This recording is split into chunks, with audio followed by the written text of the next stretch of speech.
அண்மை செய்தியை பார்த்துக் கொண்டிருக்கிறோம். முப்படை தளபதிகள், முப்படைகளின் தலைமை தளபதி, பாதுகாப்புத்துறை செயலாளருடன் பாதுகாப்புத்துறை அமைச்சர் ராஜ்நாத் சிங் ஆலோசனையில் ஈடுபடுகிறார். இது தொடர்பான கூடுதல் விவரங்களோடு இணைகிறார் எமது செய்தி ஆசிரியர் கலைமாறன். வணக்கம் கலைமாறன், உங்களிடம் இருக்கும் தகவல்களை பகிர்ந்து கொள்வோம்.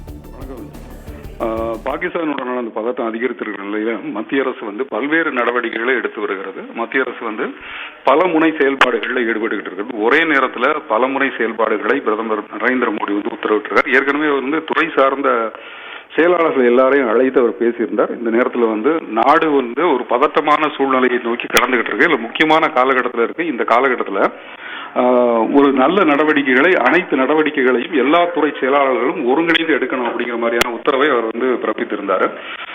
இந்த நிலையில இன்று ஒரே நேரத்தில் அமைச்சர்கள், மத்திய அமைச்சர்கள் அவரவர்கள் துறை சார்ந்த ஆலோசனை கூட்டங்களை முன்னெடுத்தாங்க. பாதுகாப்புத்துறை அமைச்சர் ராஜ்நாத் சிங் இன்றைக்கு காலையில முப்படை தளபதிகள் அழைச்சிருந்தார். முப்படைகளின் தலைமை தளபதி, பாதுகாப்புத்துறை செயலாளர் இவர்களெல்லாம் கூப்பிட்டு பாகிஸ்தானுக்கு எதிரான என்னென்ன நடவடிக்கைகள் எடுக்க வேண்டும் அப்படிங்கிற அந்த ஆலோசனையில் அவர் விரிவான ஆலோசனையில் ஈடுபட்டார்.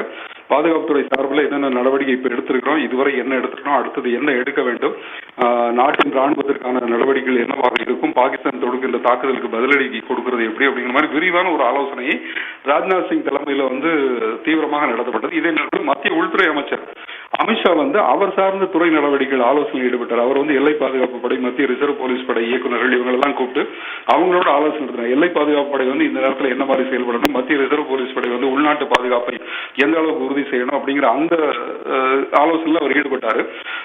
எல்லை பாதுகாப்பு படைங்கிறது அமித்ஷா கண்ட்ரோல்ல இருக்குது. அதே மாதிரி மத்திய உள்நாட்டு பாதுகாப்புங்கிறதும் அமித்ஷா கண்ட்ரோல்ல இருக்குது. எல்லை பாதுகாப்பு என்ன எப்படி பலப்படுத்துறது, அதே நேரத்தில் உள்நாட்டு பாதுகாப்புக்கான நடவடிக்கைகளை என்னென்ன எடுக்க வேண்டும் அப்படிங்கிற மாதிரி ஒரு ஆலோசனையில அமித்ஷா ஈடுபட்டார். இப்படி ராஜ்நாத் சிங்கான ஆலோசனைங்கிறது பாதுகாப்பு நடவடிக்கையா இருந்தோ, அது மாதிரி உள்நாட்டு பாதுகாப்புங்கிறத என்னென்ன செய்யணும் அப்படிங்கிறத அமித்ஷா ஈடுபட்டார். இதே நேரத்தில் மத்திய வேளாண் துறை அமைச்சர் சிவராஜ் சிங் சௌகான் அவர் சார்ந்த நடவடிக்கைகள், அவர் சார்ந்த ஆலோசனையில் ஈடுபட்டார். அதிகாரிகள், துறை செயலாளர்கள் அத்தனை பேரையும் கூப்பிட்டு நாட்டின் உணவு தானிய கையிருப்பு எந்த அளவுக்கு இருக்கிறது அப்படிங்கறத அவர் கேட்டறிந்தார். இப்ப நம்மளோட உணவு கையிருப்பு என்ன இருக்குது, அரிசி கோதுமையோட கையிருப்பு என்னவாக இருக்கிறது, பருப்பு வகைகளின் கையிருப்பு என்ன இருக்குது, எண்ணெய் வகைகளின் கையிருப்பு என்னவாக இருக்கிறது அப்படிங்கறத அவர் விரிவாக கேட்டறிஞர். விரிவான ஒரு ஆலோசனை கிட்டத்தட்ட ஒரு 1.5 மணி நேரத்துக்கு மேலாக இந்த ஆலோசனை நீடிச்சது. இந்த ஆலோசனைக்கு பிறகு பேசிய சிவராஜ் சிங் சௌகான் நாட்டில் உணவு தானிய கையிருப்பு போதுமான அளவில் இருக்கிறது. இதே நேரத்தில் இந்த ஆண்டு அரிசி கோதுமையோட சாகுபடி இந்த நடப்பு பருவத்தில் சாகுபடி நடந்துகிட்டு இருக்குது பல்வேறு மாநிலங்களில். இந்த சாகுபடியும் 5% அதிகரிச்சிருக்கிறது. அதனால நாட்டில் எந்த ஒரு சூழல், எந்த ஒரு பெரிய போர் வந்தாலும் கூட, எந்த மாதிரியான ஒரு இக்கட்டான நேரம் வந்தாலும் கூட நம்மகிட்ட உணவு தானிய கையிருப்பு போதுமான அளவில் இருக்குது அப்படிங்கிறத அவர் உறுதிப்படுத்திக்கிட்டாரு. உணவு தானிய கையிருப்பு கையில இருக்கணும் அப்படிங்கறத அனைத்து மாநிலங்களுக்கும் உத்தரவிடணும் அப்படிங்கிற மாதிரியான ஒரு இதையும் சிவராஜ் சிங் சௌகான் சொல்லியிருந்தாரு. அதே நேரத்தில் தானியங்கள், எண்ணெய் பொருள்கள், இந்த மாதிரி மக்களுக்கு தேவையான அத்தியாவசிய உணவுப் பொருட்களின் கையிருப்பை அவர் உறுதிப்படுத்திக்கிட்டாரு. உணவு பாதுகாப்பை உறுதி செய்ய வேண்டிய நடவடிக்கையை மத்திய அரசு தீவிரமாக செய்யும் அப்படிங்கிற ஒரு அறிவிப்பையும் அவர் வெளியிட்டார். இதே நேரத்தில் மத்திய சுகாதாரத்துறை அமைச்சரான JP நட்டா அவர் சார்ந்த துறை சார்ந்த ஒரு ஆலோசனையிலும் அவர் ஈடுபட்டார். துறை சார்ந்த அதிகாரிகள், செயலாளர்கள் அத்தனை பேரையும் கூப்பிட்டு அவர் பேசியிருந்தார். என்ன சொல்லியிருந்தார் அப்படின்னு கேட்டா, சுகாதாரத்துறை சார்பில் சுகாதார கட்டமைப்புகள் எந்த விதத்தில் இருக்கிறது, எல்லைப்புற மாகாணங்கள் இருக்குது. இப்ப பஞ்சாப், ராஜஸ்தான், காஷ்மீர் இது மாதிரியான எல்லைப்புற மாகாணங்கள்ல என்ன மாதிரியான கட்டமைப்பு இருக்குது, மருத்துவ கட்டமைப்பு முழு அளவில் இருக்கிறதா, மருத்துவ கட்டமைப்பில் இருக்கக்கூடிய அதிகாரிகள், அவங்க இருக்கக்கூடிய டாக்டர்கள், ஊழியர்கள், இவங்க எல்லாருமே முழு அளவில் செயல்பாட்டுக்கு வரணும், அவங்க முழு அளவில் பணியில இருக்கணும், அத்தியாவசிய பணிகள் தவிர அவங்களுக்கு விடுமுறை அளிக்கக்கூடாது அப்படிங்கிற மாதிரி உத்தரவுகள்லாம் பிறப்பிக்கப்பட்டிருக்கிறது. மருத்துவத்துக்கு தேவையான எல்லா மருந்துகள், உபகரணங்கள் எல்லாமே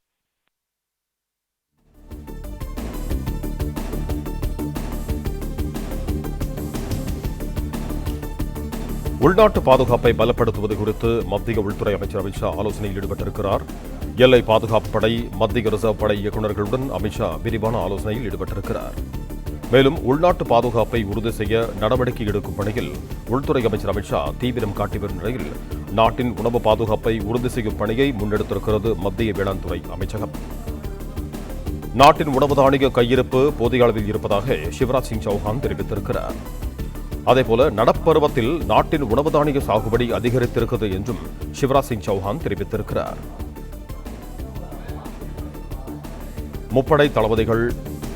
முப்படைகளின் தலைமை தளபதிகளுடன் ராஜ்நாத் சிங் ஆலோசனையில் ஈடுபட்டிருக்கிறார். கூடுதல் விவரங்களோடு இணைகிறார் எமது செய்தி ஆசிரியர் கலைமாறன். நீங்க தொடரலாம். ஏற்கனவே வந்து பாதுகாப்புத்துறை சார்ந்த அந்த ஆலோசனை கூட்டங்களை நம்ம பார்த்திருந்தோம். அதே மாதிரியான உணவு பாதுகாப்புத்துறைக்காக இந்த உணவு விவசாயத்துறை வேளாண் துறை அமைச்சரான சிவராஜ் சிங் சௌகானுடைய ஆலோசனையை பார்த்திருந்தோம். அதே மாதிரி சுகாதாரத்துறை சார்பில் ஜே.பி. நட்டா அவரும் ஆலோசனை பண்ணியிருந்தாரு. சுகாதாரத்துறை சார்பில் நாடு முழுவதும் இருக்கக்கூடிய மருத்துவமனைகள், அது அரசு சார்ந்த மருத்துவமனைகள், அவருடைய கட்டமைப்புகள் என்ன விதத்தில் இருக்குது, எல்லா கட்டமைப்புகளும் எல்லா மருத்துவமனைகளும் முழு நேரம் செயல்படுவதற்கான ஏற்பாடுகள் எடுக்கணும். மருந்துகள், மாத்திரைகள், ஒருவேளை நாடு வந்து ஒரு போர்க்கள சூழலுக்கு போக வேண்டிய நிலை இருந்தால், முழு அளவிலான பெரிய போர்க்கள சூழலை எதிர்கொள்ள வேண்டியது இருந்தால் அப்போதும் தேவையான மருந்துகள் இதெல்லாம் கையிருப்பில் இருக்கணும் அப்படிங்கிறதுக்கான தேவையான எல்லா நடவடிக்கைகளும் எடுப்பதற்கான உத்தரவுகளை அவர் பிறப்பித்தார்.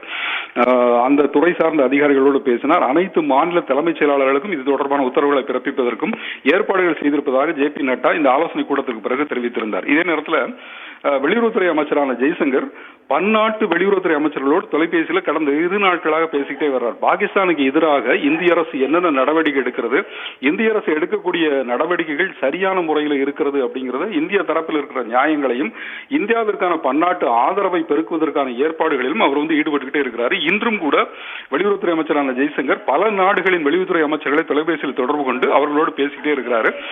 பன்னாட்டு அரங்கத்தில் இந்தியாவிற்கான அந்த ஆதரவை பெருக்குவதற்கான நடவடிக்கைகளை அவர் வந்து தொடர்ந்து எடுத்துக்கிட்டே இருக்கிறார். இதற்கிடையில் மத்திய நிதியமைச்சரான நிர்மலா சீதாராமன் அவர் நிதித்துறை சார்ந்த ஆலோசனை கூட்டத்தை முன்னெடுத்திருந்தார். டெல்லியில வந்து நிதித்துறை ஆலோசனை கூட்டத்தில் ஈடுபட்டார். சைபர் பாதுகாப்பை உறுதி செய்யணும் அப்படின்னு அதிகாரிகளுக்கு உத்தரவிட்டிருக்கேன். ஏன்னா ஒரு போர்க்களம், ஒரு போர் சூழல் வருகின்ற பொழுது வெளிநாட்டு சக்திகள், அந்நிய சக்திகள் இந்தியாவிற்கு என்ன விதமான ஆபத்துகளையும் உருவாக்கூடும். குறிப்பா நிதி சார்ந்த துறைகளில் ஒருவேளை சைபர் அட்டாக் இருந்துச்சு அப்படின்னா அது வந்து நிதித்துறையை பாதுகாக்க கூடும். அதனால சைபர் அட்டாக்கிற்கு எதிரான ஒரு சைபர் தாக்குதல் வரக்கூடும் அப்படின்னு நம்ம எங்கெல்லாம் கணிக்கிறோமோ அந்த இடங்களில் எல்லாம் உறுதி செய்யுங்கள், பாதுகாப்பை உறுதி செய்யுங்கள், இந்திய நிதித்துறை சார்ந்த நடவடிக்கைகளை முடுக்கி விடுங்கள் அப்படிங்கிற மாதிரி அவர் சொல்லியிருந்தாரு. இது தவிர பல்வேறு துறை சார்ந்த அமைச்சர்களும் அவர்களுடைய பணிகளை முடுக்கி விட்டிருக்கிறாங்க. ஏற்கனவே பிரதமர் மோடி வந்து பல்வேறு துறை சார்ந்த செயலாளர்கள், நாட்டில் இருக்கக்கூடிய அனைத்து துறை செயலாளர்களையும் அழைத்து ஒரு பெரிய கூட்டத்தை நடத்தியிருந்தார். கிட்டத்தட்ட ஒரு 2 மணி நேரம் ஆலோசனை நடத்தினார். ஒவ்வொரு துறையிலும் எடுக்க வேண்டிய நடவடிக்கைகள் என்னென்ன அப்படிங்கிறதையும் அவர் வந்து உத்தரவிட்டிருக்கிறார். எல்லா துறைகளும் ஒருங்கிணைந்து செயல்படணும் அப்படின்னு சொல்லியிருக்காரு. இப்ப பல்வேறு அமைச்சர்களும் இன்றைக்கு வந்து ஒரே நேரத்தில் பல முனைகளில் மத்திய அரசு சுழலுகிறது அப்படிங்கறத காட்டுகிற விதமாக அவங்க எல்லாருமே ஆலோசனையில் ஈடுபட்டிருக்காங்க. இந்த ஆலோசனைகள் எல்லாத்தையுமே பிரதமர் மோடி உன்னிப்பா கவனிச்சுட்டு வர்றாரு அப்படின்னு சொல்லி பிரதமர் அலுவலகம் தெரிவித்திருக்கிறது. ஒவ்வொரு துறையிலும் எடுக்கப்படுகின்ற நடவடிக்கைகள் குறித்த தகவல் உடனுக்குடன் பிரதமரோடு பரிமாறப்படுகிறது. பிரதமர் அதில் செய்ய வேண்டிய ஏதாவது திருத்தங்கள் இருந்தாலும் அந்த திருத்தங்களை திரும்ப சொல்றாரு. இந்த நடவடிக்கைகளை சேர்த்துக்கோங்க அப்படிங்கறத சொல்றாரு. ஒவ்வொரு துறையிலும் எடுக்கப்படக்கூடிய நடவடிக்கைகளை பிரதமர் வந்து முழு அளவில் கண்காணிச்சுட்டே இருக்கிறாரு. பாதுகாப்பு துறையில் என்ன நடக்கிறது, உள்துறையில் என்ன நடக்கிறது அப்படிங்கறத கண்காணிச்சிருக்காரு. அனைத்து துறைகளையும் ஒருங்கிணைந்து செயல்படுவதற்கான உத்தரவுகளை இட்டிருக்கிறாரு. ஒரு நாடு வந்து ஒரு முக்கியமான காலகட்டத்தை கடந்துகிட்டு இருக்குது அப்படிங்கறத ஏற்கனவே பிரதமர் மோடி தெரிவித்திருந்தார். இந்த இக்கட்டான காலகட்டத்தில், ஒரு முக்கியமான ஒரு காலகட்டத்தில் இந்தியா நகர்ந்து கொண்டிருக்கின்ற இந்த நேரத்தில் மத்திய அரசு பல முனைகளில் சுழல ஆரம்பிச்சிருக்கிறது. ஒரு துறை சார்ந்து இல்லாமல் எல்லா துறைகளிலும் அனைத்து நடவடிக்கைகளும் முழு வேகத்தில் முடுக்கிவிடப்பட்டிருக்கிறது. நாட்டிற்கான அனைத்து நடவடிக்கைகளையும் எந்த முனையிலும் எங்கேயும் தொய்வு ஏற்படக்கூடாது அப்படிங்கிறதுல பிரதமர் மோடி மிகவும் உன்னிப்பாக இருக்கிறார். அவர் வந்து எல்லா துறைகளையும் கவனிக்கிறார் அப்படின்னு சொல்லிட்டு பிரதமர் அலுவலகம் தெரிவித்திருக்கிறது. பாதுகாப்புத்துறை சார்ந்து மட்டும் இல்லாமல் அதை ஒட்டி வரக்கூடிய அனைத்து துறைகளையுமே மத்திய அரசு முடுக்கி விட்டிருக்கிறது. ரஞ்சித்.